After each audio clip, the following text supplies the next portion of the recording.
Oh, it's a lot warmer out there today, kids. It's up to 21 degrees at 8:45, and we've got a very interesting tugboat going by. It's got a very tall tower. We're not going to make it out the door in time to see him. And he's not cutting through any ice. Where is the ice? I don't know. It's just warm enough that we don't have any ice this morning, but let's check it out. It's still freezing. It's just a little less freezing. You want to go outside anyway, Rex? Of course you want to go out. Let's go. Oh, wow. Flag is straight down. So why did it not get colder last night if we had a calm inversion? Well, it wasn't exactly calm. And the clouds came in. And the clouds are sort of like a blanket at night in the wintertime. It reduces the radiational cooling. A lot of times, clear sky, light wind, low dew point, you get radiational cooling. And that's what happened 24 hours ago. Here are the temperatures this morning, and you see 10 degrees in Keene, New Hampshire, Jaffrey, New Hampshire, and Worcester, Massachusetts. So that's 3 degrees warmer this morning in Worcester, where yesterday it was 7. But it's 30 degrees warmer in Keene, New Hampshire, where yesterday morning it got to 20 below, and this morning it's 10 above. So that's what happens when low barometer cold comes in, but it's not a low barometer. So it's kind of confusing. Technically what we're in is warm air advection at most levels of the atmosphere. The atmosphere is getting warmer today, but it's still very cold. It's because of the extreme nature of the cold outbreak we've just had. A lot of birds singing around me. Can you hear them with my noise-canceling microphone? Look at the size of that Tonka truck that just arrived. Oh, man. This is overwhelming what's going on around here. Still no idea what happened to the ladder. But let's try and do the weather. Record low temperatures again this morning. Talk about warmer. Around New Iberia, Louisiana. Yesterday it was 5. That was sort of the coldest on record ever. And this morning it's 21. So it's 16 degrees warmer, and it's still, or 17 degrees warmer, and still record low temperatures. From Texas to Florida to Virginia this morning. Dozens of record low temperatures again. And that storm with the historic snow went off of North Carolina yesterday. You know, it was only about a 10-18 millibar low when it went across the Gulf of Mexico. Then it went off, I don't know, closer to 1,000 millibars, getting stronger as it departed the Outer Banks. So this morning I was looking at the snowfall totals and some of the videos from the Outer Banks of North Carolina, where the Wright brothers chose this area south of Kitty Hawk. It did not have a name at the time they flew in 1903. And it became named Kill Devil Hills, North Carolina. So I tried to research the name and came up with, well, they had rum there that would kill the devil, and also the navigation for boating around there could kill the devil. And also there was this bird called the killdeer. Anyhow, Sam Walker, thank you for posting those videos where 8 inches of snow, 9 inches of snow, there at Kitty Hawk in Dare County, North Carolina, the Outer Banks, on my bucket list of places to go. I haven't been there yet. I want to go kiteboarding down there. Yeah, I know I don't know how to kiteboard, but I've done it once. What do you see over there, Steve? A lot of birds. So the birds are relocating up the hill, obviously, because their environment has been totally altered. The storm that went off North Carolina is getting stronger by the second. And it is racing in that really strong jet stream that we talked about yesterday across the Atlantic Ocean. And the residents of Ireland are preparing for a winter hurricane. The forecast is for this to deepen below 937 millibars as it comes ashore tonight or today. And it's forecast to have sustained winds of close to 80 miles per hour with gusts over 100 miles per hour. And so that weak system that was historic in the southeastern United States, it was powerful because we had high pressure to its north. And now it's just a pure bomb cyclone, historic weather happening somewhere on Earth every single day. And A couple of weeks ago, someone said, "Oh, Tim, stop hyping it." Well, just calling the play-by-play here, and if it's historic, it's historic. So that departs, and what's left in New England? Let's see how close we can get to this chickadee. No, a sparrow, rather. Remember the sparrows a few days ago I could get right up to. These ones are a little bit more wild than the ones in the city. And stand right over here just because we can and talk about the weather forecast going forward. Today is day 23 in a row with New England snow, and it's not just in the mountains. There were snowflakes reported. Even Darius on Cape Cod, he's there every morning, and he had some flakes and breaks. There's a steadier snow falling in the mountains of northern New England, not much accumulation, so we're in a fairly quiet pattern. Had a request from Bruce Wallace. Did I get your name right? No, it's not. It's Billy Wallace. He says, long-time viewer, first-time caller, and I'm going to Steamboat Springs. Is it going to snow in Steamboat Springs? And so why don't we just show the map for Saturday? Look at that. There's blue over Colorado. It is going to snow, probably about 4 or 5 inches on Saturday. Hopefully you make it there and get some freshies on Sunday. Not sure when you're going. And note the high pressure system over the southeastern United States. Usually in that kind of a setup, we warm up here in the eastern United States with a flow from the southwest, but the air is so cold that our warm up just gets us back to freezing. So I'm trying to answer the viewer questions. And Zadley, yesterday I stated that ice is fluid, and Zadley caught me on it. And no, technically ice is a solid, but it moves around, especially in slushy water, as if it's a fluid, and it does take the shape of its container. And I'm just so shocked that I don't have any ice to show you, except for these little pieces. There's ice, and it's moving. It's a solid that is flexible and sloshing in the waves. Don't even have any slush waves over here. So thank you guys, my viewers, or our viewers, our team, for keeping me honest. And I try to answer all the questions. And Barbara Prue, longtime viewer. Hey, Barbara, talking about the hillside here and how can they be doing this to us? Well, Don Kent lived right there, and the Kent family raised their family here, and they owned right down to the water. But then, I don't know, in the 60s, the town took the hill over by eminent domain, and so now they control right up to just about this line right here. I think some of our walls are actually over the line. And it's been a long process of negotiating what's going on down here. T-Rex, please stop. Let's do the weather forecast. I'm going to stick with the Euro now. There's a good amount of uncertainty after the next couple of days. Here's the Shrewsbury.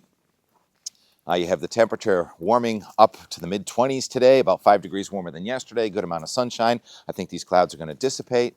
And then a weak front comes through here tonight and tomorrow, and then it's going to be fluctuating with wind, first from the southwest and then coming back from the northwest. Chance of flurries, snow squalls north, but otherwise mostly dry into the weekend. And then we're going to have strong low-pressure systems going to our north. We'll see that in a minute. It's going to get much more windy as the weekend goes on.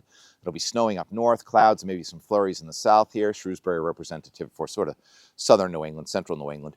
And then it does get a lot more interesting next week around Wednesday, Thursday. Snow and or rain possibly coming at us. And we're only going to take it out 10 days. Now, this weather.us meteogram, you can slide that all the way out to about February 5th or 6th, where it gets really interesting. But beyond 10 days, you really can't trust anything.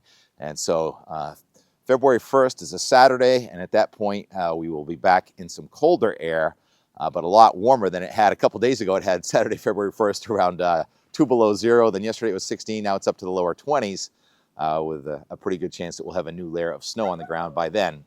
So if we go day by day, using the pivotal weather, Euro now, it's just as good as any of the other guidance, and all the guidance is kind of waffling. We talked about how we didn't know whether it was going to be an Arctic front or a tropical front coming at us to close out January. Well, now it certainly looks Arctic. Several low-pressure systems tracking to our north. When those track to your north, you usually warm up, but it's so cold that warmer is only going to be about freezing. And with the southwesterly flow, we may end up with some unexpected snow along the south coast again. with the colder air coming across relatively warm water. Ocean effect from the southwest does happen, but for the most part, it's just snow showers and squalls in the north. You see another front coming in here Saturday and Sunday. It gets a lot more windy, and that Arctic boundary comes into central New England, but low pressure continues. Looks like 980 low or so, 981 going by to the north on Monday and Tuesday, really windy. And then the colder air comes back in Tuesday and Wednesday, really cold. Wednesday, the wind lets up only briefly, and then here comes another low, and this one looks a lot more interesting, doesn't it? With snow coming across northern New England and snow and or rain in southern New England late next week, and then that moves off, and we're in the Arctic air again in 240 hours is Saturday, February 1st. So it looks pretty interesting there with high pressure to our north. What's that, about a 1036? And another pretty vigorous low pressure system coming out of the Gulf of Mexico, but not snowing in the Gulf of Mexico. That's rain and even some thunder. And that's going to be coming at us with a high pressure system to our north around Groundhog Day. It's going to get very interesting by then. Well, I think it's interesting right this minute. It's always interesting. But for a change, it looks like we are not getting any extended January thaw. We opened up the month in a bit of a thaw. In Boston, it was in the 40s the first 2 days. And we had 2 days last week where we got into the 40s, but it froze at night. It got below freezing at night. So no thaw, and we're running about 2 degrees below normal, below the climatological average per day so far this January, where I believe the Old Farmer's Almanac and many of us saying it was probably going to be warmer than the climatological average. There's no sign of that in the near future, though the lower 48 are going to be warming up. Here in the Northeast, we're going to stay cold to at times frigid in northern New England. Snowfall coast to coast. There's Colorado snow, mostly on Saturday with that front that's going to kind of weaken as it comes east, but there may be some surprises, but you can really make out the flow, the shape of the flow aloft with that strip of heaviest snow from north central Canada right across Ontario and then clipping northern New England, southeastern Ontario, and anywhere in purple there along the Canadian border in northern New England, that's 6 to 10 inches of snow, and places like Jay Peak, where it's extra special, that's probably going to be more like 1 to 2 feet or 3 feet of snow in the next 10 days before that track may shift south. And as we get closer to Groundhog Day, it'll come into the 10-day forecast tomorrow. Should be very interesting. As how many times have I said very interesting? Exhale the and more from yesterday. Just kind of admiring the day, happy that the wind let up and there was not a cloud in the sky all day, and I thought maybe we'd have radiational cooling and southeastern New England would be the coldest spot, but this cloud just kind of came out of nowhere. I should have looked at the satellite imagery, and it didn't get anywhere near as cold as I thought it would this morning. So I guess that's probably good news, especially in the heating department. Enjoy this rare, calm moment and more from yesterday. Oh, and incidentally, if the sky clears, Venus, incredibly bright in the western sky, and Mars and Jupiter in the eastern sky if we clear out tonight. I think this cloud should evaporate. All right, Steve, let's go find Mitt, get Mitt in tomorrow's and more. Steve, I found Mitt. Mitt's right in here, so let's just get Mitt in before we do our and more. Good morning, Mitt. All right, and more from yesterday. Oh yeah, I wanted to include also, before the and more, from yesterday, the crew aboard Lynx in St. Simons Island, Georgia. It also snowed on the coast of Georgia.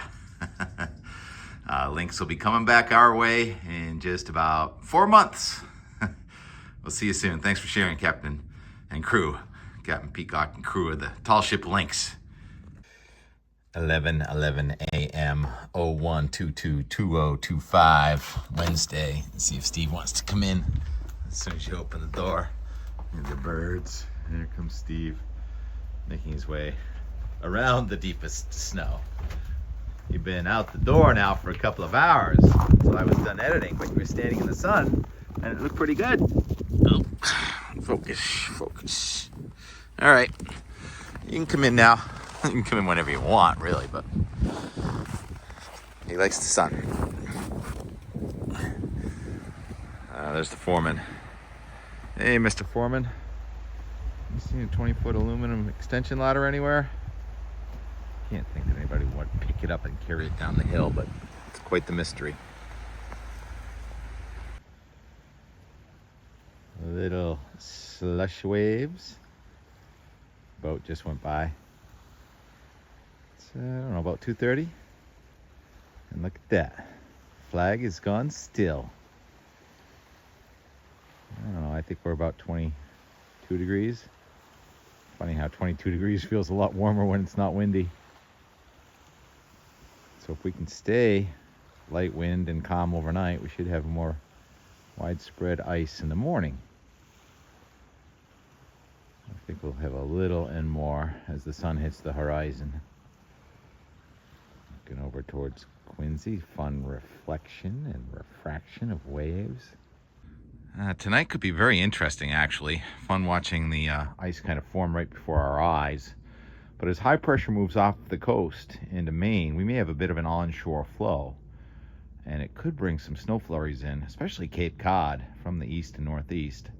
And often when these highs go off to our east, eastern New England has the coldest weather thanks to an inversion. Look at the steam coming right out of the stack going straight up. That is a sign of an inversion. And so finally a clear, calm night with radiational cooling. Maybe I have some of the coldest weather tonight, but 4:30 and the sun is still up. Guess I'm gonna finish these chores. I'm defrosting the vehicle. Look at this funny stalactite formed and fell off and turned into a stalagmite. The view is slightly improved, if not somewhat alarming. Disconcerting. Because you get used to one thing and then it changes. There's that pile I keep talking about. Debris.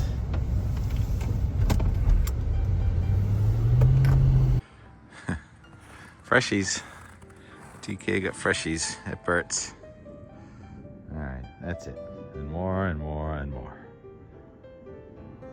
Oh wow, look at this. It's drifted in ice. You got about 5 or 6 inches here. I think we can make it across to Braintree, don't you? I don't think so. I did this with Jerry in the car last week. I know. He was not entertained at all. Wow. Another week we'll be ice boating out there.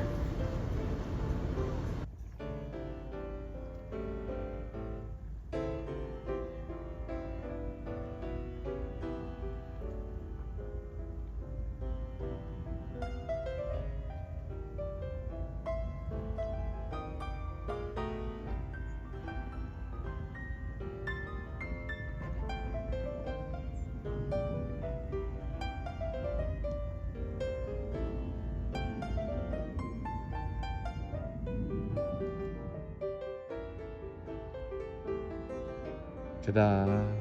Eider.